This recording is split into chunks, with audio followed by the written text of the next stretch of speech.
Hi guys, welcome to the channel of love. Okay, we're going to read the final chapter of SUMO, Shut Up, Move On. And we are on chapter 7, Ditch Doris Day.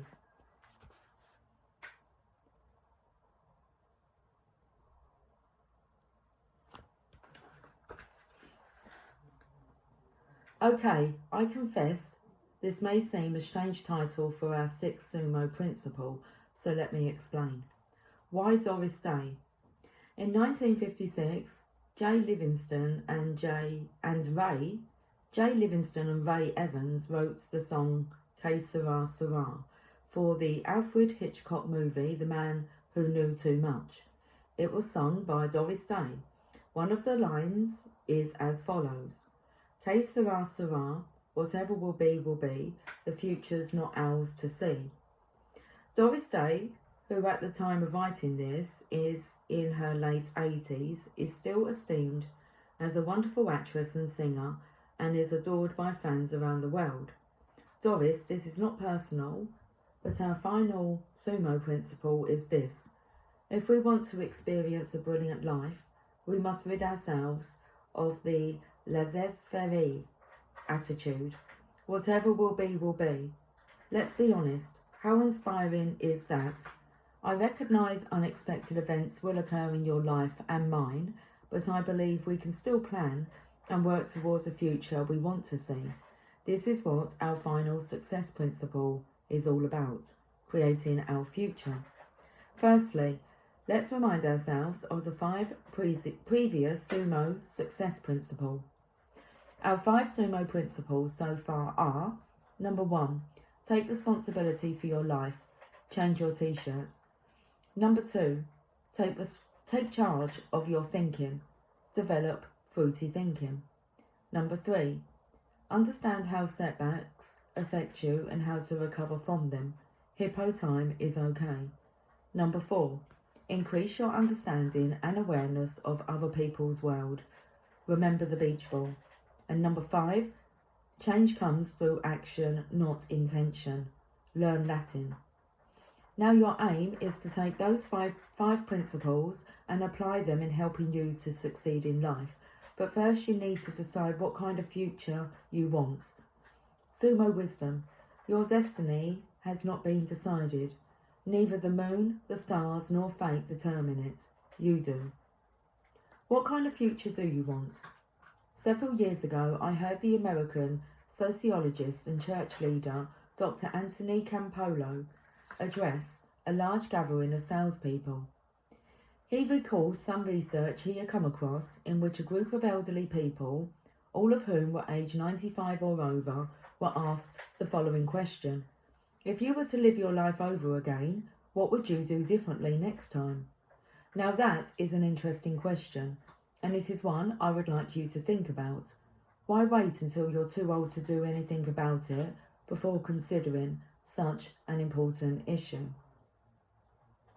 Now you are probably wondering what these elderly people answered. If you're not, you should be. Where is your sense of curiosity? According to Campolo, the 3 top answers were summarised as follows: have less regrets. It seemed this was related more to what people didn't do as opposed to what they did do in their lives. Take time out to reflect more. Some people felt they just drifted along with the crowd and spent little, if any, time considering what they really wanted from life. Leave a legacy. People wanted to feel that their life on earth had counted for something, and that in some way their life would be remembered after they had gone. Now, how old are you? I want you to imagine what might be a scary scenario.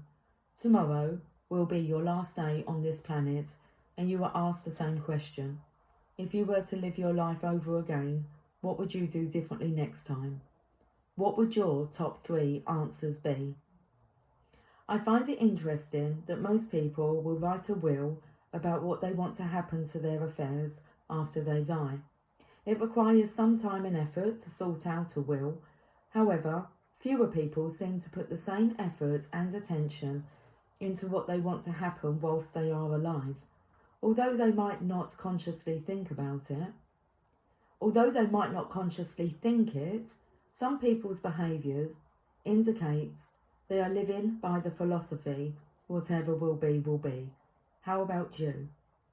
Food for thought? I hope so.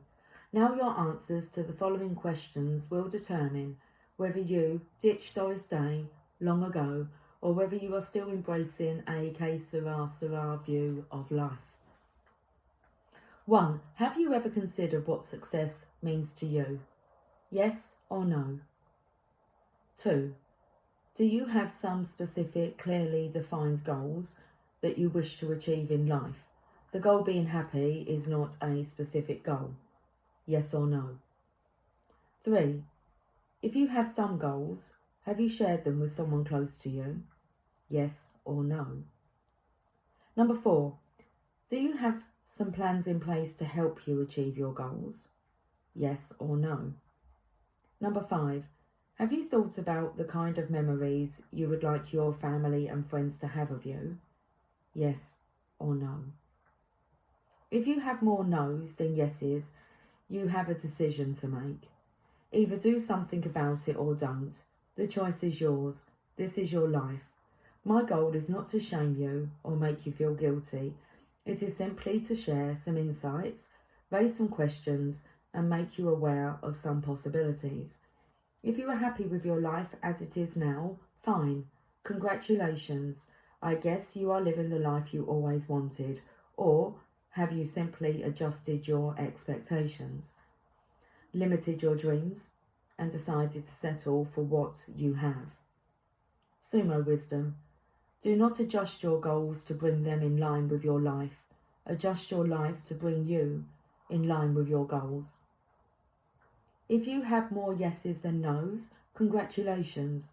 However, whatever your answers, the next few pages will either confirm the kind of future you want or help you to create it.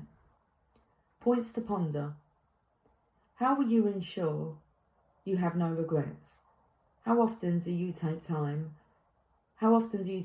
out to consider what you really want from life? What will your legacy be? Let's go back to the 5 questions I asked above. Your answers are the starting point to creating your desired future. And if your future focus seems a little fuzzy at the moment, don't worry. As Zig Ziglar said, go as far as you can, and when you get there, you'll see further. Here again is the first question. What does success mean to you? It is important to come up with your own definition of success, rather than focus on what you think other people see it as. People can be caught in the trap of living their life to please others, rather than the life they choose. In such cases, success is hollow and ultimately unfulfilling. To help you focus on what success means to you, I would encourage you to read the next piece of the personal stuff and then the lessons that follow. The personal stuff. I used to have a warped and unbalanced view of success. I had never consciously considered what success meant to me, but on reflection, 2 areas were important: how much I earned and how much I weighed. Mistakenly, I believed that if I achieved a certain level of income and was a particular weight, then I would be successful. And achieving success, I assumed, would equate to being happy. I was wrong, very wrong. On the 24th of December 1997, my wife and I embarked upon our usual Christmas Eve ritual. After our children went to bed, they were aged 4 and 2 at the time, we would share a meal together and exchange a couple of presents. It was an opportunity to reflect back on the year, to talk about our highs and lows, and share our hopes for the coming year. But this time was different. I was in a relatively upbeat mood. This had been a good year. I had achieved my financial goals, completed another book, and was within a couple of pounds of my ideal weight. Not only that, but I had spoken in Hong Kong, Malaysia, and Singapore, and visited on my own a family friend in Australia. Helen's view of the year was very different. It had been a year when she and the children had seen very little of me. When I was at home, my whole focus was work-related, and I had become increasingly irritable with her and the children. All that seemed to matter to me was what was going on in my world. Was I successful in business? Yes. Was I being a good husband and father? No. If things continued unchanged for the next couple of years, would we remain married? Unlikely. I had been blind to my behaviour and the impact my attitude was having on my family. Finally, Helen explained what things looked like from her side of the beach ball. It was the wake-up call I needed.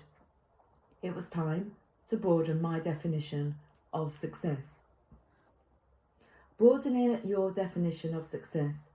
As a result of this experience, I identified 4 key aspects of my life that I needed to keep a check on. Although I list them separately, they are not independent of each other. They all interrelate in some way and are all equally important. The first one is optional depending on your circumstances. If this is the case, you may want to view it as work, which may be paid or unpaid. Number 1, career. I also include finance in this area. My business is still very important to me, and I do still spend time away from home, but my view of work has changed. It is no longer the sole definition of who I am as a person. I have learnt to take myself a little less seriously, to delegate more, and to learn the art of saying no when appropriate. Previously, my family's needs came further down my list of priorities than my clients'. I would never admit to this, of course, but my behaviour revealed the truth. I didn't even realise it. My clients and cash flow are still important, but so too are my family. My desire for work-life fulfilment, which I believe is a more helpful term than work-life balance, came about through a change in my attitude. I need to focus on my career, but not to the detriment of the rest of my life. Number 2, relationships. I have taken my family for granted, and when I was at home, my mind was still on work. I now appreciate how fortunate I am. Now I do not just plan my work, I plan family activities. This does not simply include holidays or a weekend away, but what I term family nights. No phone calls are answered, no friends can come after school. This is simply our time together. We enjoy a favourite meal and either a DVD or a few games. My relationship with friends is also important. They help me see things in perspective and are very good at helping me keep my feet firmly on the ground. Fun time with friends is crucial for me. Remember, the quality of your relationships underpins all you do. A group called the Relationship Foundation have coined the term relationship pension. The idea is that we are to have a fulfilled life in the future. We not only need to invest our finances, but also invest in our relationships. Number 3, recreation. I include health and leisure time in this dimension of my life. Health for me incorporates my physical, psychological and spiritual well-being. My faith is fundamental to who I am as a person, and I value time to reflect, to pray, and to enjoy moments of silence. When I exercise, either by going for long walks or visits to the gym, it helps my physical and mental well-being. My times of recreation literally provide opportunities to recreate. To thrive in a demanding, fast-paced world, we all need times of recovery and moments to relax. Strangely, watching Bradford City meets some of these needs, as well as providing time to be with my son and my friends. What it does for my psychological well-being is open to discussion, however. Number 4, contribution. My life had become so self-absorbed, I rarely considered the needs of others. I have since discovered the strangest secret. It really can be better to give than to receive. This is what contribution is about. I feel more fulfilled now that I view my time, talent and money not just as an opportunity to meet my needs, but also those of others. It is quite liberating when you become less inward looking. Making a contribution to others in whatever way makes you feel better about yourself. Reviewing these four equally important dimensions of who I am and what I do is a good life check. It is a process I go through regularly, usually on a monthly basis. Christmas Eve with Helen has been better since I did this, as well as the rest of the times I see her. And I'm also managing my stress levels much more effectively. Business is still good, and I now feel much closer to my children. It's not a perfect life, but it's better than before. It's just a pity about the football team I support. Okay, SUMO wisdom. Even when your car is running well, it's still good to have it serviced. The same goes for your life. When did you last have a checkup? So, what about you? Consider what success means to you in relation to the following: career, or your paid or unpaid work. Success means relationships. Success means recreation. Success means contribution.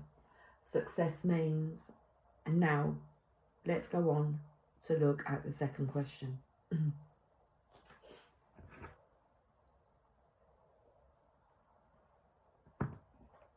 Do you have some clearly defined goals that you wish to achieve in life? It is good to have goals.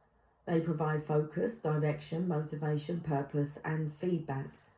They can be in any area of our lives. Trust me, when times are tough, the traffic is bad, the builders are late, and the boss is being difficult, your ability to cope will improve if there is something you are aiming for that is bigger than all those challenges. Review the career, relationships, recreation and contribution aspects of your life. Set yourself a goal in each area. Let's start with the short term. What would you like to achieve in the next 12 months? Write down your goals below. Number 1, my career or work goal over the next 12 months is... Okay. Number 2, my relationship goal over the next 12 months is... Number 3, my recreation goal. I've just kind of got a little bit confused. We're losing the flow here. Do we have much left to read? There isn't. We're okay. We're all good. Okay. So let's start with the short term. What would you like to achieve in the next 12 months? Write down your goals below. My career or work goal over the next 12 months is... Number 2, my relationship goal over the next 12 months is... Number 3, my recreation goal over the next 12 months is... And number 4, my contribution goal over the next 12 months is... Now, let's think long term. Dream a little if you like and come up with the top 10 things you want to do before you leave this planet. Top 10 things to do before I leave this planet. Okay, you need to make your list.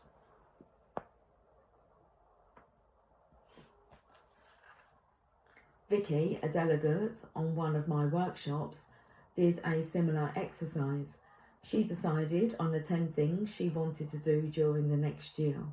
Included in her top 10 were wanting to spend a night at the Ritz Hotel in London, to ride a horse, have her hair styled at Vidal Sassoon, and raise money for charity by running the London Marathon. There is nothing especially out of the ordinary about these goals, and they don't have to be. Your goals simply need to be meaningful for you and motivate you to take action. SUMO wisdom. Unfortunate are those without goals, for they drift along, helping someone else to achieve theirs. The personal stuff. In 1996, I wrote down in some detail the house I wanted to live in. I knew the location I wanted, the type of garden, the number of bedrooms, and the need for a kitchen big enough to eat in as a family. And I wanted a conservatory. The house was bought 4 years later. The house we bought 4 years later did not have all we wanted, but it was in the right location and had the right size garden. 2 years later, with the help of an extension, we achieved our desired outcome. The future can be yours to see, but you need to plan for it. Having decided what you want to do, the following questions will help you clarify how to make your goals a reality. The third question is, have you shared your goals with someone close to you? It is important you do not set goals in isolation. How supportive are those closest to you about your goals? When I was thinking of my ideal house, Helen, my wife, had some different ideas from me. Fortunately, we agreed on most things, which was just as well, as we wanted to carry on living together. It has also been important that Helen supports my business goals, which, to be achieved, will mean my being away from home on a regular basis. Likewise, I need to be aware she has some goals that require my support. We may need to give and take a little on occasions and make some compromises, but it is far better for a long-term healthy relationship if we consider the needs of each other rather than single-mindedly pursuing our own objectives. The fourth question is, do you have some plans in place to help you achieve your goals? I regularly hear people say, well, we hope one day to, or maybe one day we will have enough money to. Can I be blunt about this? Hope is not a strategy. SUMO wisdom. That is the SUMO wisdom. Hope is not a strategy. Forget the phrase, show me the money. I say, first, show me the plan. What's your strategy going to be to achieve your goals? Here are some questions to help you focus on what you want to achieve and how to go about making it a reality. Number 1, why is this goal important to you? If you do not have a strong enough reason, your commitment to achieving your goal will be lessened. There is no point starting a half-hearted goal just for the sake of it.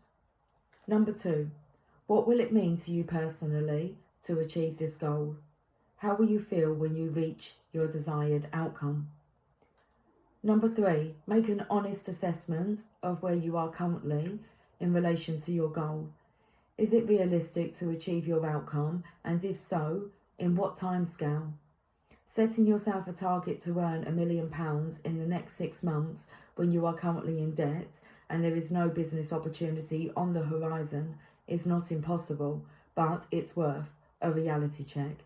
And wanting to run a marathon in the next 3 months when you are currently struggling to climb the stairs is not advisable.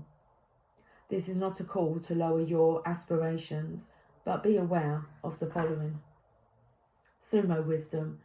Start with the molehill, then build the mountain. I think it is fantastic to dream big, but it is useful to start small. The first talk I ever gave was to a church youth group. Due to the evening running later than planned, my thought for the day slot was reduced from 5 minutes to 30 seconds. Although I dreamed of speaking internationally, I started my speaking career in a church hall a mile away from home.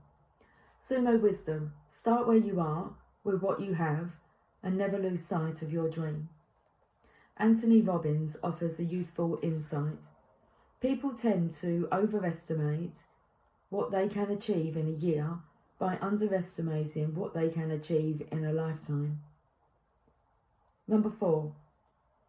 What resources do you need to help you achieve your goal?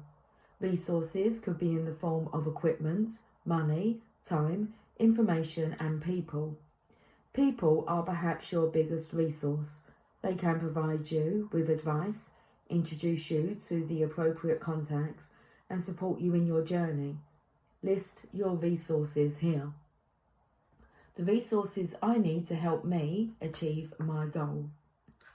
Okay, that's for you to compose your little list.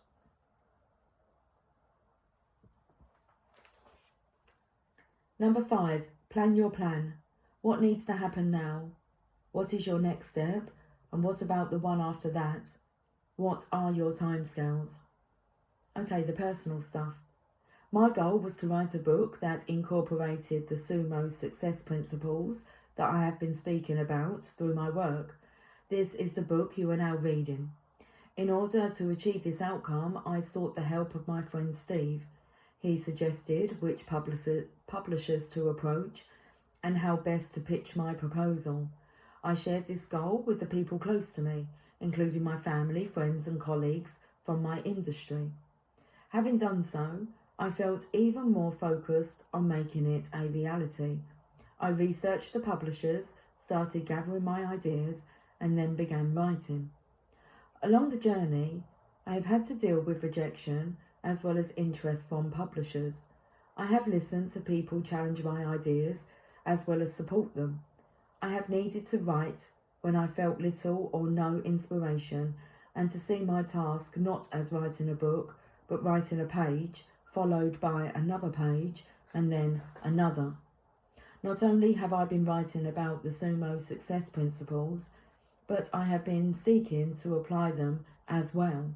Rejection has brought the temptation to try on the victim t-shirt. I have resisted.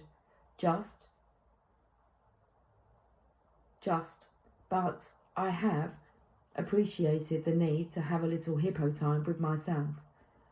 I have heard the inner critic on numerous occasions, but I have decided not to entertain him as a guest. This has only been possible due to the support and encouragement of others. In fact, without it, this book would never have been completed. I have remembered the beach ball and sought the views of several people for their perspective on each chapter. They have seen sides to each principle that I had not considered. They had given me insights into my own material that I had failed to notice. I have also needed to remind myself on several occasions why writing this book is so important to me. There are several reasons, including a desire to see the SUMO message spread beyond the people who hear me speak. I confess I also want the book to raise my profile, which in my business is especially important. I also want to leave a legacy to my children, my grandchildren and their grandchildren. Though they may never meet me face to face, I hope they encounter me through the written pages.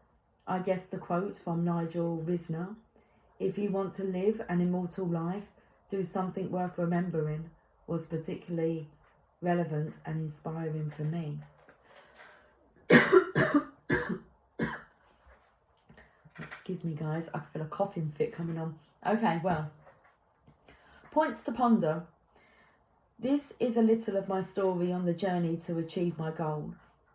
It is an insight into some of the events along the way and how I've responded.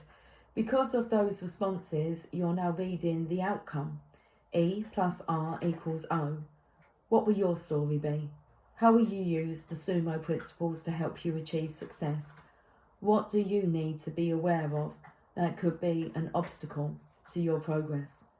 Finally, the 5th question. What kind of memories would you like your family and friends to have of you? Write below what you believe they would say. If you were struggling, you might want to ask them. If you think they are not,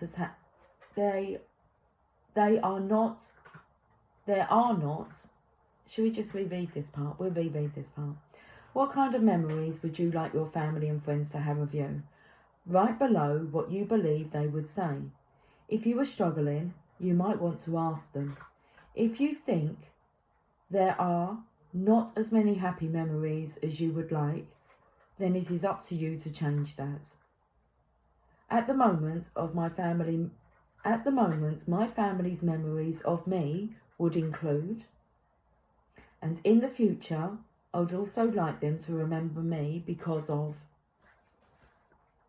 At the moment, my friends' memories of me would include, and in the future, I'd also like them to remember me because of.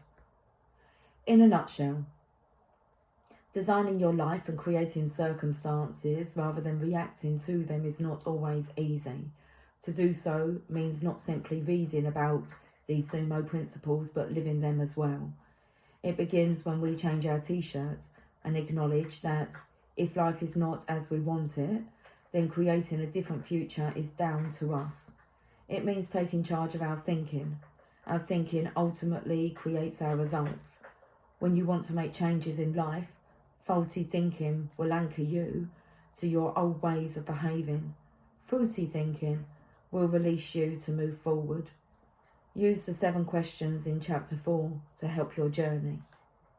When setbacks occur, as they inevitably will, remember that hippo time is okay. Don't deny your frustration or disappointment. Remember, successful people do not go around succeeding all the time. Hippo time can be helpful, but it can also hinder you. It is part of the journey. It is not a destination. Be careful who you spend it with, and remember to move on. Appreciate that your journey is a much richer experience when you engage the support of others. Remind yourself that understanding their view of the beach ball will enhance the quality of your relationships. Never forget that life is not simply about getting your needs met, but helping other people meet theirs. Never underestimate the incredible importance of listening and seeking to understand others. Use the learn Latin principle to develop the motivation and momentum to move on. Remember, one of the biggest obstacles to overcoming any challenge is the first step. So just start and make sure you have a mate to help you along the way. Finally, ditch Doris Day. What your future looks like is largely down to you. Widen your definition of success and recognise that a more fulfilling future awaits you when you focus on your career, relationships, recreation and contribution. And above all, in all things, remember to SUMO. Okay, SUMO summary. Shut up the whatever will be attitude and move on to creating your own future. Don't wait until it's too late to decide how to live the rest of your days. If you want more success in life, define what that means to you. Shut up a narrow view of success and move on to broaden your definition. Make sure you give your own life a regular service. Work-life fulfillment comes when we pay attention to our career or work, relationships, recreation and contribution. Don't live your life by default. Set goals to create a sense of purpose and direction in your life. Create memories worth remembering. Dream big, start small. Shut up believing success will just happen. Move on to develop a plan to create it. Use all 6 SUMO principles to create the future you want to see. How fantastic was that book? Okay. Guys, thank you for joining me in that final chapter. I will catch up with you all soon. Take care. Much love. Bye for now.